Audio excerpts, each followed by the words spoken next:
One of the biggest concerns sellers have when they're thinking about selling their house is where to price it.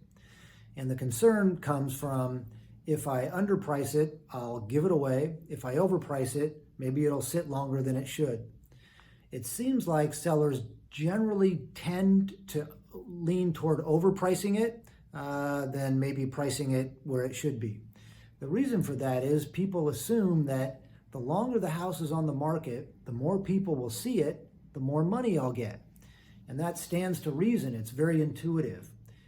Unfortunately, that's exactly the opposite of what typically happens in real estate. Is the longer the house is on the market, usually the less money that seller gets. And it's hard to figure that out or to know that when you're not selling houses every day.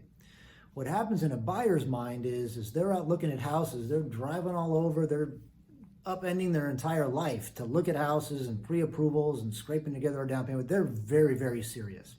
And when they see a house that's listed obviously above where it should be, they feel like that's a seller who isn't nearly as serious as we are. I don't even want to deal with them. I'm drop dead serious. I want a seller who's serious and reasonable. And when a seller comes on at a reasonable price, buyers take note. And basically what ends up happening is the seller's controlling the narrative at that point. Buyers are pressured now because they see it and they recognize that house is priced where it should be. If I don't do something, somebody else will.